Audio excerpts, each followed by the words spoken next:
We are all different, but each life is precious. We face different challenges, but we can overcome them. Your life can change with just one decision. You are never alone. Let others touch and change your life. Your life matters.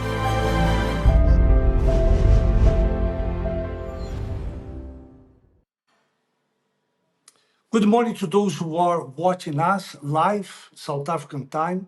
Today is December the 29th. It is now 8 o'clock, 8:46 in the morning. I have had here an inspiration. I'll call it an inspiration. I have myself an impossible problem, a situation that there is no one, there's no man, there's no lawyer, there is nobody who can resolve this. No one. Only God can resolve this. Nobody else. So, my question to myself and to you is, will I enter the new year with this problem, laughing at me, making fun of my face and my faith? No, I'm not God. Because our God is great. And there is something that you have to know, that when problems come, God wants to use that problem. He didn't create that problem. That problem was created perhaps because of the devil, perhaps because of your mistake, or it happened. But God is going to use that problem for you to know what He's able to do in your life. Tomorrow, 5:30 in the morning, I am going to be here in the holy ground, and it's going to happen only here in holy ground here in Johannesburg. And of course, if there is anyone else who wants to do that, then the pastor, he goes in his faith. I am going to go in mine. And I'm inviting you, even the pastors who are not going to be able to do it in their church because it's not safe or whatever reason, I am inviting all of you, the pastor, the wife, the auxiliary, the assistant, the member of the church, you who are not a member of the church, we are going to be here in the holy ground tomorrow, 5:30 in the morning, and I am going to be in holy fasting. You don't have to do that to be here in holy fasting. You go in your faith. Don't do the fasting because I am going to be doing the fasting. But tomorrow we are going to bring the impossible cases, the impossible problem, whatever it is, law, health, marriage, whatever it is. The service is going to start 5:30 or even before 5:30. When I arrive here, I'm going to go to the altar and I'm going to start. And we'll finish before 6 o'clock, maybe 5 to 6 or 10 to 6 or 6 o'clock. But this is going to happen tomorrow here in the holy ground. And I'm making a challenge with you who have problems, serious problems. You don't know how to deal with the problems that you have anymore.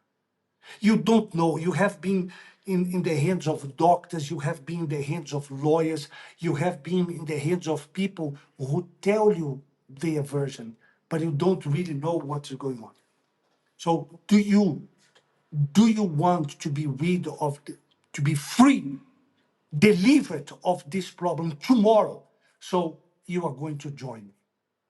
So the problem that I have, well, I'm not going to tell what it is, but it's nothing like major, putting the church at risk, but it's something that we want to achieve, and there are evil spirits blocking. That's simple.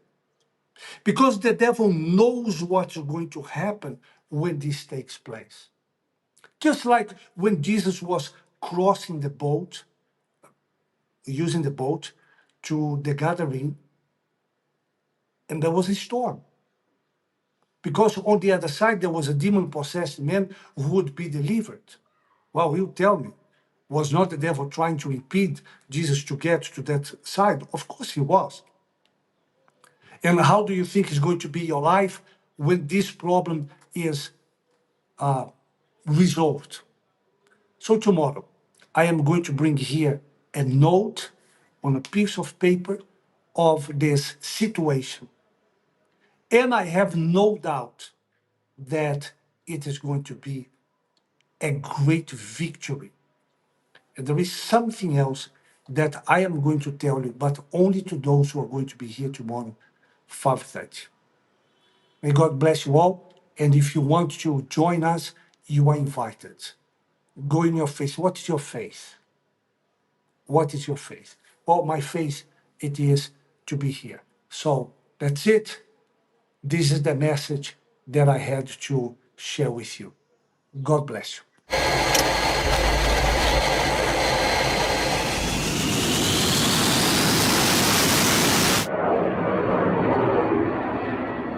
Faith is the starting point. Like a plane taking off. But what keeps it in the air? A consistent faith is trust. Whoever separates one from the other will never reach the final destination. Don't forget that the path of life is not only made up of beautiful landscapes, but turbulences and storms can suddenly arise, and when moments like these happen, what will sustain you? Many, but so many, have been falling because in a given moment they had faith to conquer, but not the trust to keep the faith. Those who trust in God, even when everything seems frustrating and difficult, because their eyes are not on the dark clouds, but on the Lord who is above them all. Though the fig tree may not blossom, nor fruit be on the vines, though the labor of the olive may fail, and the fields yield no food, yet I will rejoice in the Lord. I will joy in the God of my salvation. How do you react when everything goes wrong? How do you act when you win? How do you act when you lose? Never stop nurturing your faith. It needs to be cultivated, nourished, and maintained so that you can continue establishing what you conquer in life. And this is only possible when you harness the power of trust. An authentic servant of God lives by faith, in faith, and from faith to faith, till the end.